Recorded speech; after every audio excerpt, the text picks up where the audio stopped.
Good evening and welcome to News Review. The future of the finance services sector and the importance of continued compliance were the focus of the Chief Minister's speech at the Finance Centre lunch this week in London. Fabian Picardo addressed a packed old library venue at the Guildhall as part of the Gibraltar Day in London celebrations. Davida Barbara has been in the capital for us this week. Opening the event, the Financial Services Minister said the message was clear. It was about quality, reputation and regulation. Albert Isola said the present government was committed to building on the legal and regulatory framework that already exists to make sure Gibraltar's reputation is enhanced and protected. The Chief Minister pledged his support to the continued success of this important sector of the economy. He emphasised this was not a politically divisive subject, with both Sir Peter Caruana and the opposition leader Daniel Feetham accepting his invitation to the event.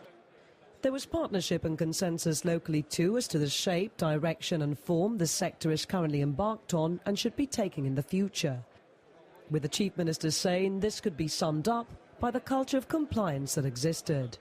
Addressing an audience of around 400 guests, Fabian Picardo drew attention to Gibraltar's attractiveness as a jurisdiction, highlighting Gibraltar's rule of law and political stability and its constitutional relationship with the UK, among other areas. And the Chief Minister was keen to emphasise what was happening in Gibraltar too, not directly linked with business. Government also paid tribute to the work and services of former FSC Chief Executive Marcus Killick, and took the opportunity to announce the launch of the Financial Services Commission website, which is now live. Meanwhile, the UK government said it was committed to finding a diplomatic solution to the current tensions and believes an escalation is in no one's interest. This was according to Europe Minister David Lidington, who said both the UK and Gibraltar governments were strongly committed to trilateral talks with Spain in the long term. Mr Lidington was the guest speaker at the Gibraltar Day in London reception and also took the salute at the Beating Retreat closing ceremony. It's described as a great PR exercise and an opportunity for Gibraltar to celebrate its links with the capital. The day began with a Finance Centre lunch at the Guildhall's Old Library, with the traditional reception moving to the Grand Hall for the evening's affair. The event, now in its 14th year, saw about 1,000 guests, including prominent figures across the political, military and business circles, and this year also seeing a large contingent of ambassadors.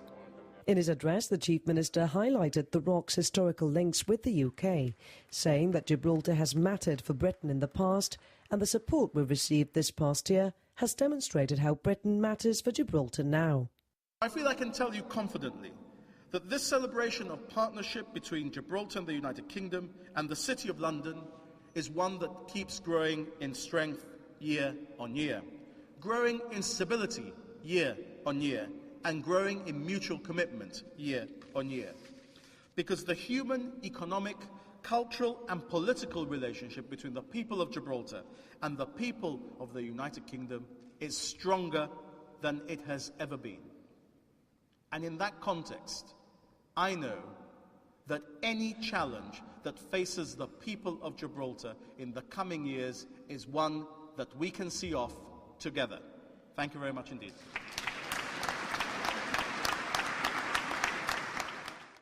Drawing attention to Gibraltar's economy, the Chief Minister highlighted the role played by the online gaming industry, representing 20% of Gibraltar's GDP and accounting for 60% of all bets taken online around the world, a figure that drew responses of surprise from the audience.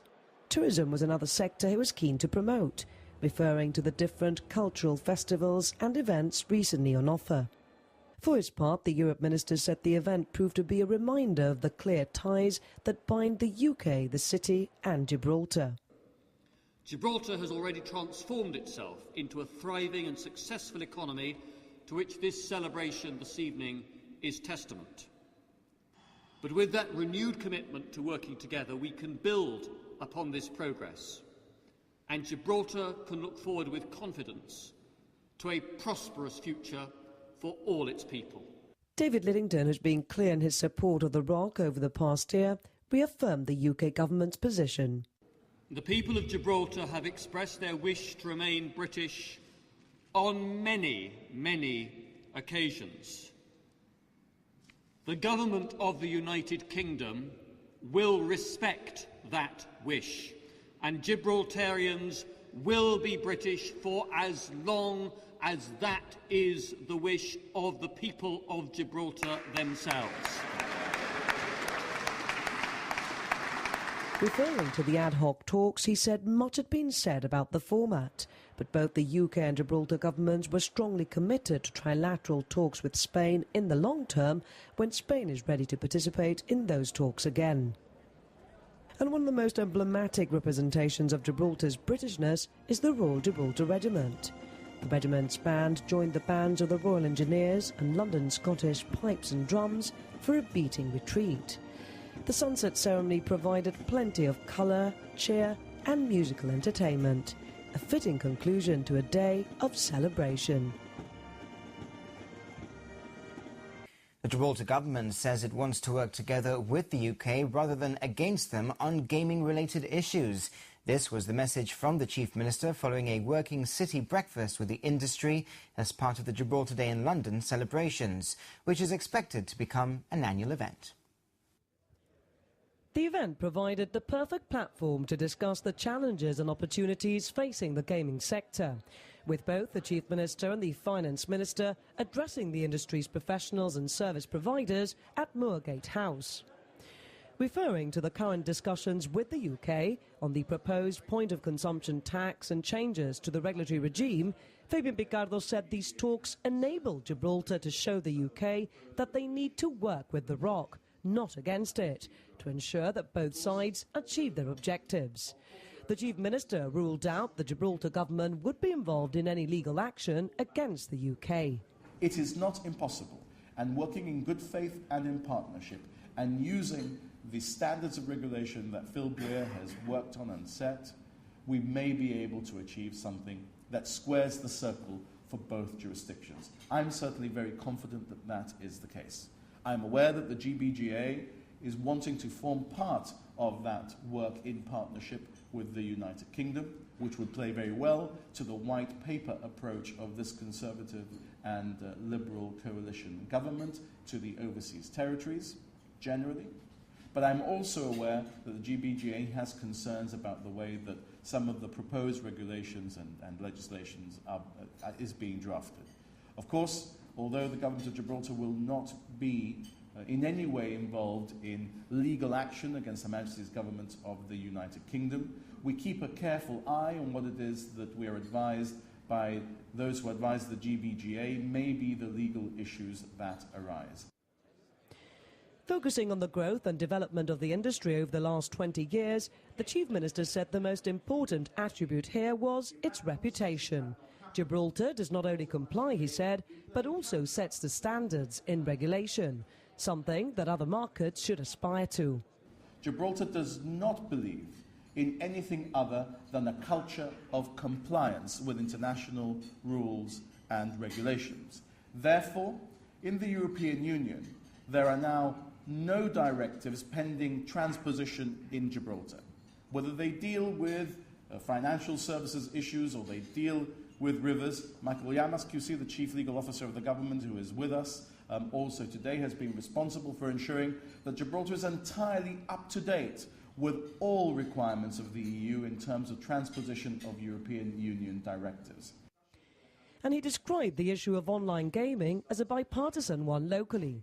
The Chief Minister emphasised that although it was Joe Bolsano who attracted the first operation to Gibraltar in the early 90s, it was Sir Peter Caruana who had ensured growth in the sector over the last 15 years. The financial services and gaming sectors, areas of broad agreement, he said.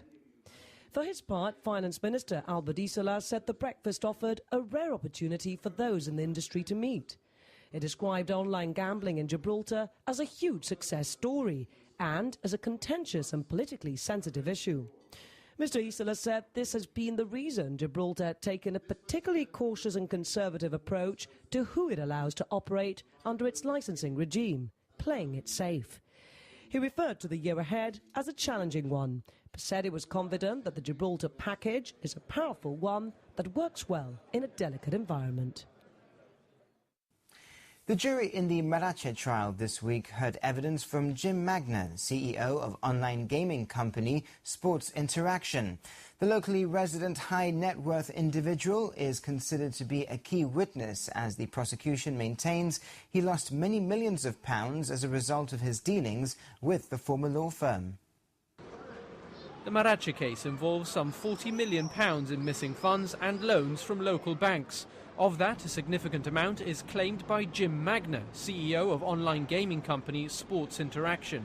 Mr Magna entered the Supreme Court today for cross-examination by Dorian Lovell-Pank, QC, senior counsel for Benjamin Marache. Given that Mr Magna had placed his Gibraltar residence in a trust, Mr Lovell-Pank asked him if it was up to that trust to decide how to deal with the property. The Irish businessman told the court it was his business, as he had invested the money in that trust and he was investment advisor to it. Yesterday, Mr Magna had said he never consented to Marache & Co. using his own Gibraltar residence as a guarantee on a £10.8 million overdraft for the ailing firm from Gibraltar. Today, Mr Lovell-Pank put it to him that his agreement with the Maraches had absolute discretion written all over it. But Mr Magna said the overdraft contravened the terms of his contract with the law firm. How could mortgaging this property, he said, be in the beneficiary's interest? Benjamin, Solomon and Isaac Marache, together with Leanne Turnbull, face 2 charges of conspiracy to defraud. They have pleaded not guilty. Now, after 4 weeks, the Dr. Hiraldi Home inquiry concluded its final day of hearing evidence. The Attorney General and the former Chief Secretary answered questions on the decisions not to go ahead with either criminal or disciplinary proceedings against 3 care workers accused of encouraging one resident to inappropriately touch another.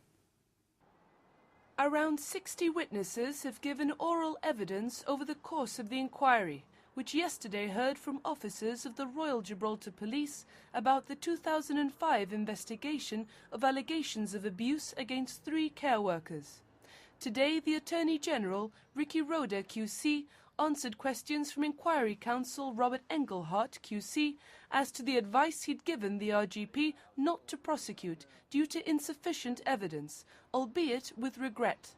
Asked by David Enright, representing former Dr. Hiraldi Home manager Joanna Hernandez, if there would be a concern that without criminal or disciplinary proceedings in such a case, a vulnerable person may have no recourse, Mr. Roda said that would be a fair comment. Former Chief Secretary Ernest Montado then took the stand, saying he was asked to look into the matter by then Chief Minister Peter Caruana, after a complaint was made by the union about the 3 workers having been on suspension for a year without progress. Mr. Montado said he advised then Social Services CEO Isabella Toso against disciplinary proceedings, as he believed there would have been no result, again due to unreliable evidence. Mr. Montado said he made a Solomonic decision with the clearance of the Attorney General, advising Ms. Toso to reinstate the workers on the condition they look after different residents, a decision he felt looked after both the employees and the service users. The inquiry has now finished hearing evidence from witnesses, with all counsel able to make oral submissions on the 10th of December. The police is appealing for witnesses who may have information in relation to an alleged sexual assault in the stairwell of Lavender Court, Sir William Jackson Grove. The incident reportedly occurred at 11 p.m. last Sunday evening, and the police is looking for a man in his early to late 30s. The RGP believes this person may be able to help police with inquiries. He's described as being of medium build, slightly tanned, with a break to the hairline on the left eyebrow and a muscular upper body. At the time, he was wearing light-coloured chino-style trousers with a light-coloured T-shirt or polo shirt. Anyone with information is asked to contact the duty officer at New